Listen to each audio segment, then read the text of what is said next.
atau di kelas 3 SMA dan berencana untuk kuliah S1 semester depan, atau kalau nggak sekarang lagi gap year dan masih menentukan kira-kira aku kuliah S1 ngambil jurusan apa, baiknya kamu nonton video ini sampai akhir karena aku ingin menyampaikan 3 poin penting yang harus kamu tahu sebelum memilih jurusan atau sebelum memutuskan kuliah S1. Nah, tapi sebelumnya jangan lupa klik subscribe dan turn on notification biar kamu selalu dapat informasi terbaru dari video-videoku selanjutnya. Nah, yang pertama yang harus kamu pertimbangkan sebelum kuliah S1 adalah memilih jurusan. Jadi, aku dulu juga ngerasa kayak jurusan itu yang penting aku suka. Gak apa-apa sih, itu jauh lebih baik. Cuma beberapa orang setelah aku kuliah S1 nih ya, waktu itu aku di semester 5, terus udah itu ada adik tingkatku semester 1 atau semester 3, terus aku tanya, kamu kuliah di sini kenapa? Ya soalnya waktu SBMPTN itu temenku yang milih ininya jurusannya, jadi dia nggak tahu sama sekali. Terus temennya nanya, kamu pengen kuliah jurusan apa? Udah pilih aja apa yang ada di situ. Terus dipilih di jurusan tersebut dan dia masuk kuliah di situ. Terus selama perkuliahan dia kesulitan, dan udah kesulitan mending kalau suka dengan bidangnya ya. Ini udah kesulitan dia nggak suka bidangnya lagi, kan sayang banget ya. Jangan milih kuliah karena teman-teman pada di situ, ya udahlah aku di situ juga, atau biar keren. Jangan juga kalau misalnya tuntutan orang tua, jangan juga. Sebenarnya kita kan kadang ngerasa udah nggak enak nih sama orang tua, atau orang tua nyuruhnya ini. Ya kalau misalnya kamu masih bisa mendiskusikan, coba didiskusikan dengan baik. Aku tuh pengen kuliah di sini karena tujuannya begini, karena begini. Nah, orang tua mungkin di awal tidak setuju.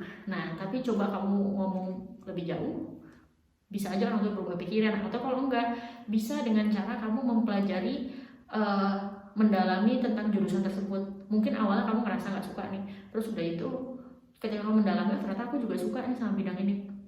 Nah, terus jangan juga kamu ngambil jurusan hanya karena kayaknya prospek kerjanya bagus dan biar keren aja. Jadi waktu itu aku pernah ketemu orang dan dia bilang gini, kalau kamu kuliahnya di kampus swasta, ngambil jurusannya hukum aja.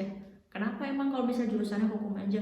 Soalnya kalau udah kampusnya swasta, nanti kalau misalnya lulus susah cari kerja. Kalau bidang hukum kan kayak masih dipandang sebagai mahasiswa yang pinter dan keren gitu. Terus menurutku kayak, sayang nggak sih kamu misalnya nggak suka dengan bidang hukum, kamu harus kuliah selama 4 tahun di bidang yang kamu nggak suka.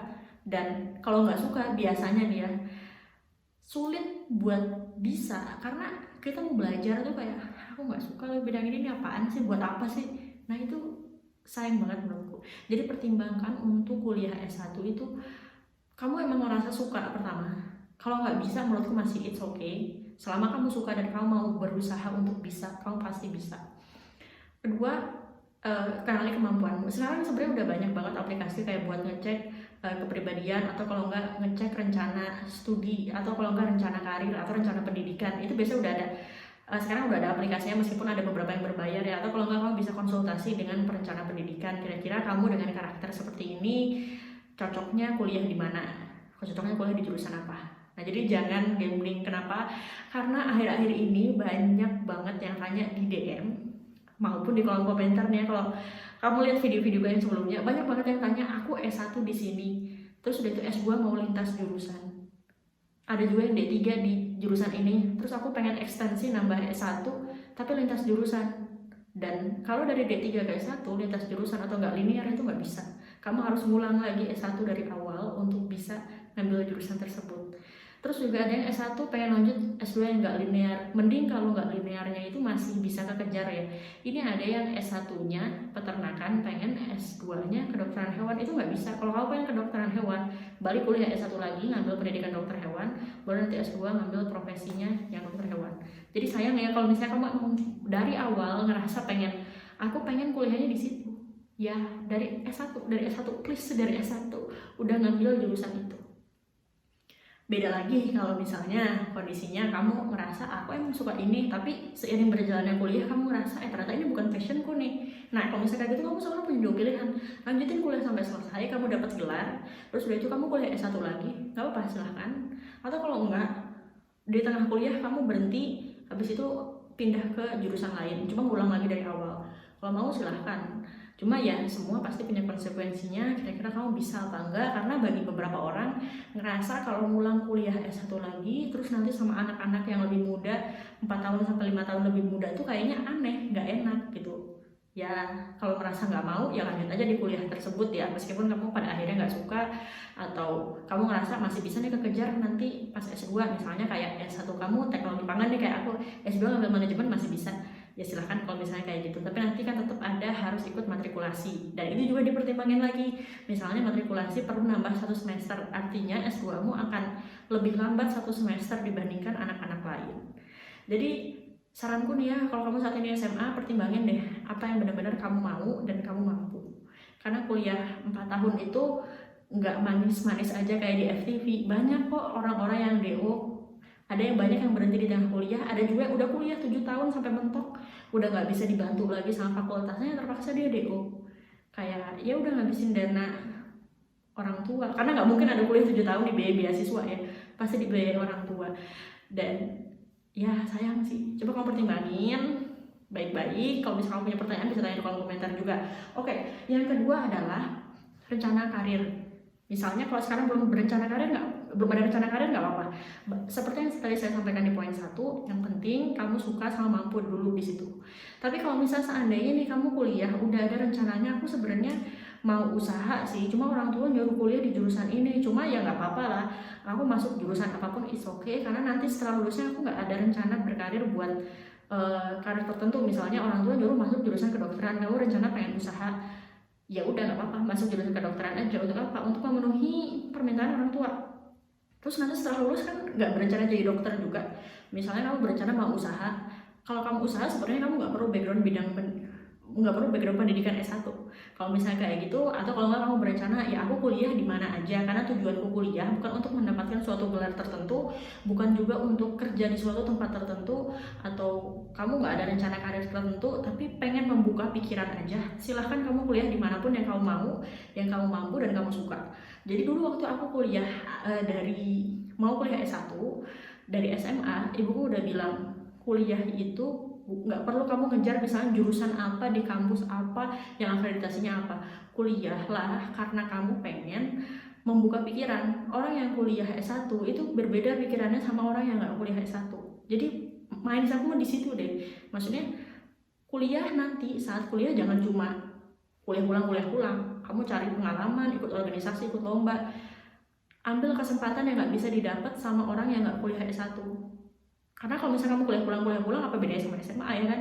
Kalau nanti di kuliah S1 nih, kamu akan nemu banyak organisasi fakultas, universitas, jurusan, lomba nasional internasional, terus seminar, terus kesempatan buat jadi asisten dosen, asisten laboratorium, internship.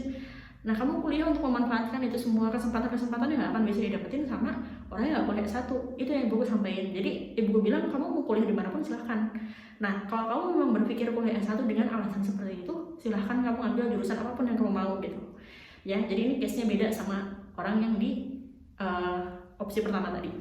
Kemudian yang ketiga adalah, bagi kamu yang saat ini SMA, aku juga pernah merasakan seperti itu. Jadi ketika SMA, kita tidak sibuk mencari jurusan apa, tapi kita sibuk mencari universitas apa.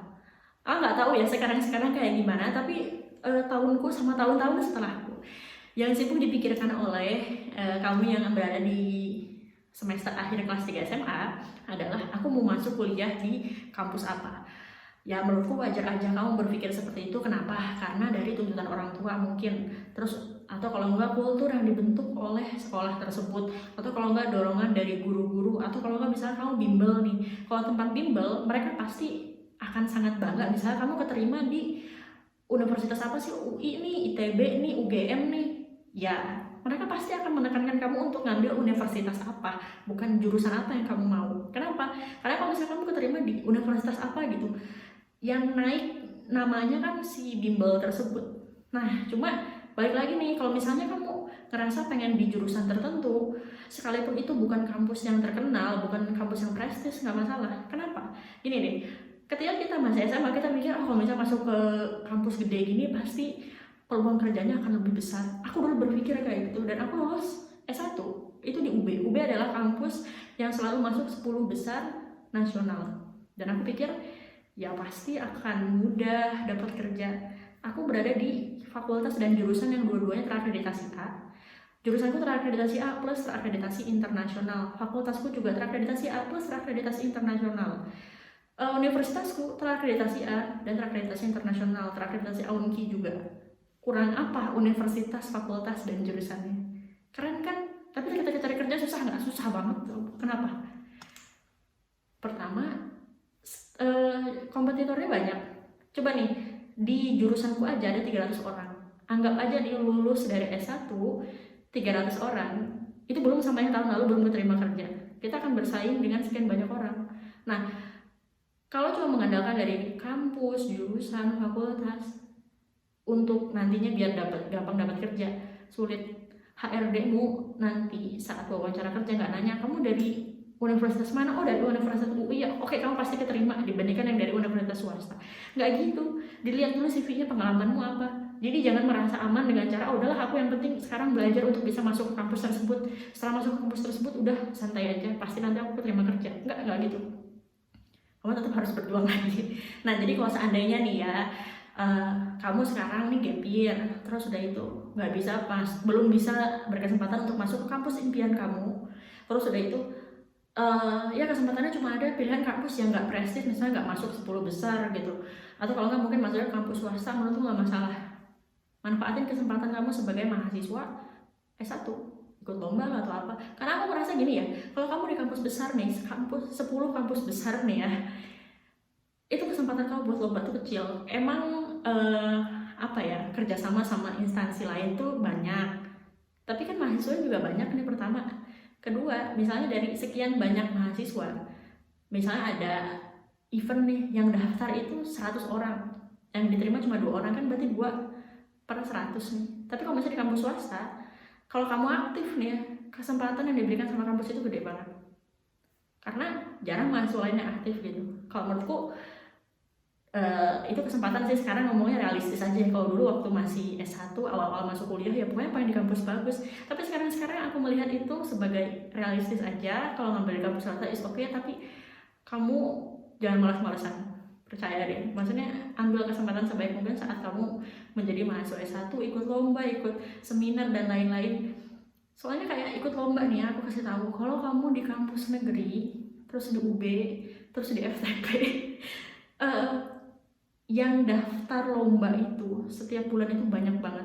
Awal-awal aku tahun 2012 daftar lomba ke Jember doang, itu dikasih dana 1 juta. Bayangin dari Malang ke Jember itu butuh dana berapa sih sampai dikasih 1 juta. Itu dikasih 1 juta lebih malah. Pulang-pulang itu dananya masih lebih. Balik lagi ke bagian mahasiswa nih, dananya lebih gimana dong? Ya udah kamu habisin aja gimana. Nanti kalau nggak habis kita laporan dananya yang susah. Kan bingung buat dia apa coba dana dihabisin harus kayak gimana. Nah, tapi tahun-tahun selanjutnya banyak banget yang ikut lomba, sampai setiap mahasiswa itu dijatah cuma dapat pendanaan setahun 2 kali. Jadi misalnya kamu pengen lomba, bulan ini aku pengen lomba nasional, bulan depan lomba internasional, bulan depannya lomba karya tulis, terus lomba lagi ini, lomba itu. Misalnya kamu punya target sebulan sekali aku pengen ikut lomba. Dari 12 kali lomba itu kamu cuma didanai 2, sisanya yang 10 kamu danai sendiri. Kan gak enak ya, kita berjuang atas nama fakultas, atas nama universitas, tapi kita danai sendiri. Nah, jadi kesempatan itu akan semakin kecil, pendanaan akan semakin kecil kalau kamu berada di kampus besar yang kompetisi antar mahasiswanya itu gede banget gitu. Jadi sekian, kalau misalnya kamu punya pertanyaan lain bisa tanya di kolom komentar di bawah ini, dan terima kasih sudah menonton video ini sampai akhir.